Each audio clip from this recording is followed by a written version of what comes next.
I used to think I was a king, a master of both land and sea, an undying god, bathing in the blood of 1,000 concubines. And could you blame me? Creatures like me are rare, sure. You can find sirens all around the world, but all you'll see are scared traditionalists, clinging to a community in a world that no longer cares that they exist. Too afraid to go out into the world and take it for all it's worth. But the world never scared me, nor did it scare those like me. I don't limit my hunting to one large pool of prey like those scared little girls in their huddled communities, oh no. I stay on the move. I've tasted the blood of girls from coast to coast on each and every continent. They've always thrown themselves at me willingly, but that's what Siren's victims usually do. We have a unique allure for those without the will to resist us. One look, and they'll do anything we ask, anything at all. If I found the right girl, I could tell her to go home and take an axe to her parents, and she'd do it. I could tell her to bring all of her friends to the beach and drown them all before sinking down into the ocean, never to be seen again. And she'd do it.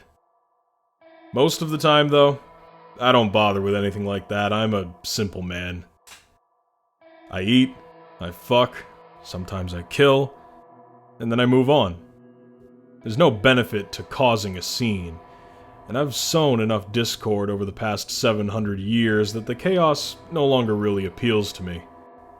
As I grow older, I just like to take things in and enjoy the flow of life, and I really don't think there's anything wrong with that. I don't spend too much time in Toronto. Keep in mind, it's still a newer city to me. Something that only recently appeared on the map as something potentially worth my time, but I must say, it is something quite spectacular. Not quite the largest city, but still more than worthwhile. And while the urban sprawl is hardly more beautiful than the land that once occupied that space, it has its charms. Besides, I like Canadians. You barely need to bother with the hypnosis. That stereotype about the politesse is, funnily enough, correct. Most of them would probably lean over and offer their necks willingly if you just asked nicely enough.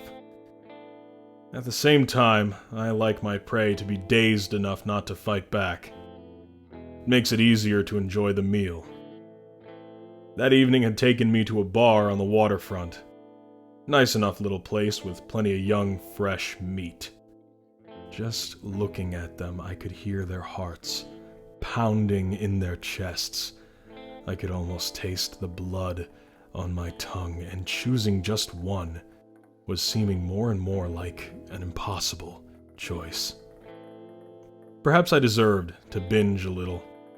There were a few lovely blondes at a table, bridesmaids from the look of them, with one girl who was obviously the bride-to-be. I'll confess, the thought of leaving them all dead in some hotel room amused and even aroused me. I might have even stuck around just to see the look on the would-be groom's face. I was seriously considering it as I sat at the bar, holding a beer that I had no interest in drinking. Perhaps I would have gone for it if she had not shown up. How do I even begin to describe her? Just my type might be a good place to start. She was hardly the most beautiful woman I've ever seen, but she was pretty enough. Her blonde hair was thick and left loose. I must admit it was her most attractive feature. And of course there was her smile, cocky and confident. The kind of confidence I really like to see broken. Just looking at her, I could already envision her tight, lovely body torn almost completely in half. Pale ribs jutting out from where her torso had once been. Bloody entrails spilled upon the immaculate white sheets of a hotel bed. Oh, yes. She'd do nicely. "Sup?" was the first thing she said to me in a cocky, arrogant tone that I was sure told me everything I needed to know about her. "Hey there, dollface," was my reply. "Can I buy you a drink?" "I don't know. Can you?" "Ah, cute." I turned around to face the bar. "What's your poison?" "Just give me a beer. No, 2 beers." "2 beers for the lady, then." "Name's Nina." "Nina," I replied, smiling warmly at her. "I like that. I'm Mark." She didn't respond. I'm not sure if she didn't care, or was just pretending not to care. As soon as her beers came, she downed the first one quickly. A little too quickly. But I suppose it wouldn't really matter, she'd be dead in an hour anyway. "You come here often?" I asked. "Nope. First time," she replied as she went for a cigarette. I felt my gills instinctively close. Technically, you weren't supposed to smoke at the bar, but this girl was the kinda smug trashy that probably saw the rules as personal attacks on her freedom, and I wasn't about to tell her no. She must have noticed the way that I recoiled because she blew the smoke into my face before chuckling. "My first time too," I said quietly. "It's nice enough. I don't make it out to Toronto very often. Little loud in here though." "Well, I got a hotel nearby that's quiet." I caught myself raising an eyebrow. Was she seriously already bringing up going off to a hotel with me? Alone? Well, I suppose I could fault her for her poor taste in men, but I couldn't fault her for knowing exactly what she wanted. "You don't waste time, do you?" I asked, trying to keep myself from laughing. "Dude, I can see your fucking boner through your goddamn jeans. I don't need to be a psychic to figure out what's on your mind. Now, I just so happen to be in the mood to fuck around tonight, so let's not fuck around. You wanna fuck around? Yes or no?" Were Toronto girls really this easy? Seriously. I couldn't stop myself. I actually found myself laughing at her. "Oh, well, how could I say no to that?" I said, watching as she finished her last beer. "Is your hotel close by?" "Just down the street. Honestly, you're just my type, judging by the way you were eyeing up those bridesmaids. I'm yours, so..." She shrugged. "No, I can't argue with that logic, can I?" I asked, leaning onto the bar and smiling at her. She didn't smile back. Instead, she looked at my untouched beer, then back at me before setting down her empty bottle. "You gonna drink that?" I pushed it over to her. "Knock yourself out, darling. Let's have some fun." She snatched up the bottle and turned around, gesturing for me to follow her. I'll admit that I took one final look at the bridesmaids before deciding that maybe I could find them again later. Even if I didn't eat them, I still liked the idea of killing them. Nina led me out of the bar and onto the street. There was a tough, no-nonsense power in her stride. She was the sort of girl who didn't give a damn about anything, and I already knew that I'd miss her when she was dead. Perhaps I'd have some fun with her before going in for the kill and taking advantage of her poor judgment. "Down here. It's a shortcut," she said as she gestured to an alley that we were passing. She took a final swig of my beer and ducked down into the darkness. I followed her. After all, what did I possibly have to worry about? The world seemed just a little quieter in the alley, and Nina slowed down a bit as we made our way down it. She looked back as if she wanted to make sure that I was still following, then looked past me as if to confirm that we were alone. "Shit, I ain't fucking waiting. Look, do you want to get started? Like, right here, right now?" "Well, that's how you want it," I purred, drawing ever closer to her. "I wouldn't mind at least a little taste before I get you in the bedroom." I watched her back herself against the brick wall as I drew nearer to her for that first kiss. She tasted of stale beer and cigarettes, yet there was a lovely sweetness beneath it all. She kissed me like she had nothing left to lose, and I won't pretend for a moment that it didn't feel absolutely amazing. It took everything I had to not sink my fangs into her right then and there. Perhaps it might be more fun to bring her to the lake. Less cleanup there, and we could have our fun underwater.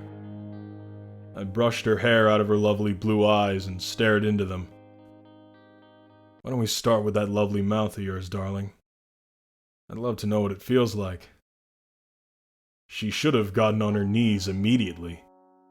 At the very least, I should have felt her hands fumbling obediently with my belt buckle. Instead, there was just the sound of shattering glass followed by a white-hot pain in my side. I screamed before I even understood what had just happened. It had been so long since I'd felt this kind of pain that it seemed truly inconceivable, and yet there I was. I didn't even piece together that it had been Nina's fault until I felt the shards of the broken beer bottle jutting out of my side, parts of it lodged in my gills. She pushed me back, sending me to the ground and standing over me. Broken glass was scattered at her feet, from where she'd slammed the bottle against the wall to break it. She held the mostly broken neck, wet with my own blood, as she stared down at me.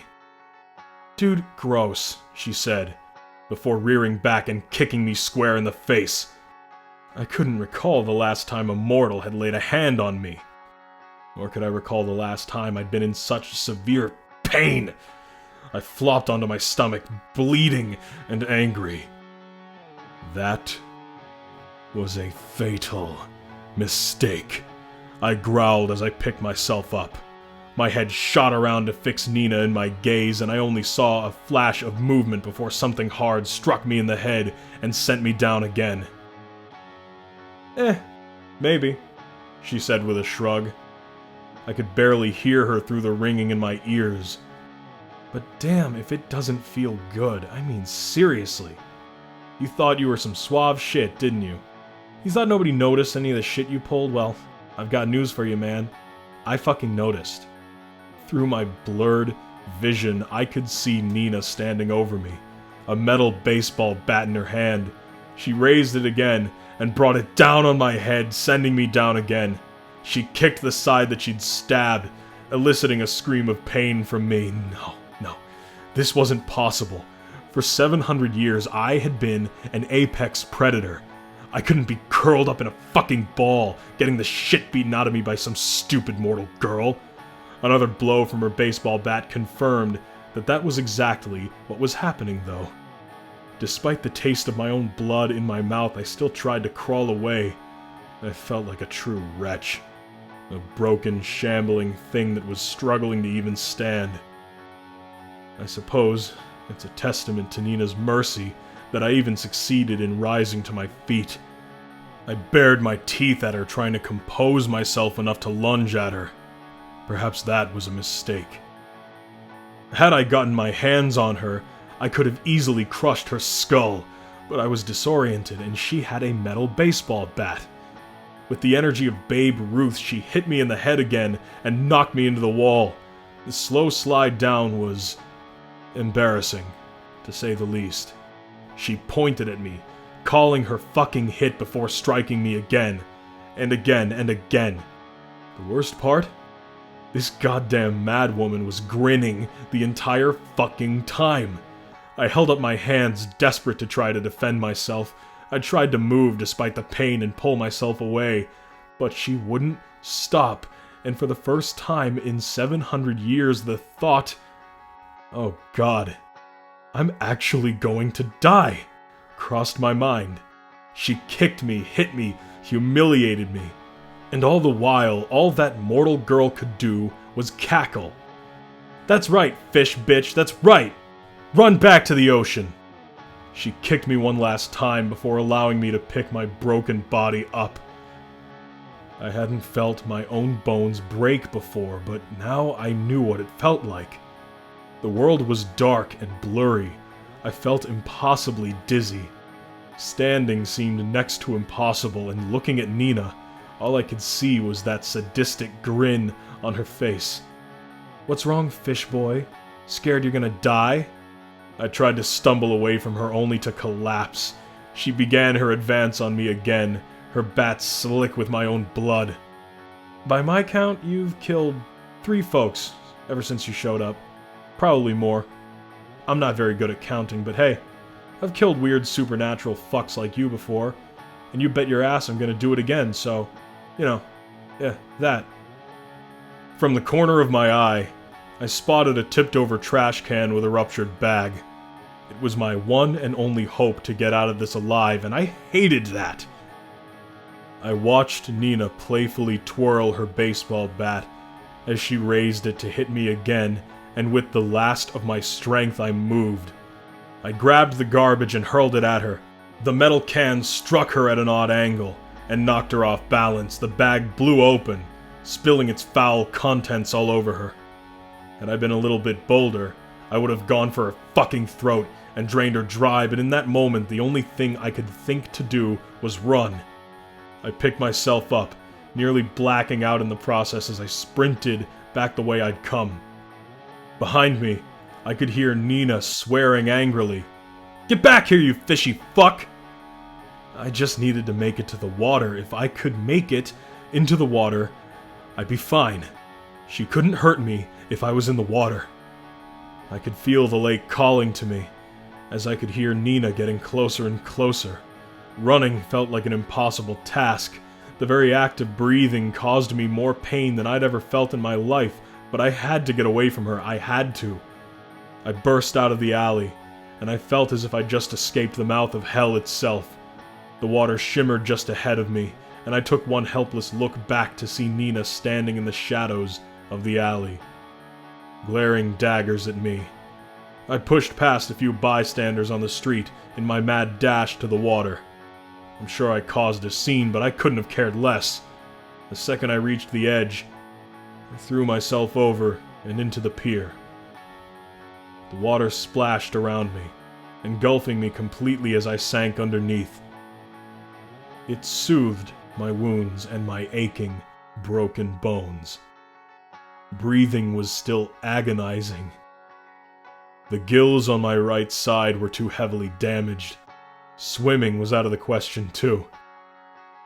I just sank to the bottom and crawled until I was under the dock.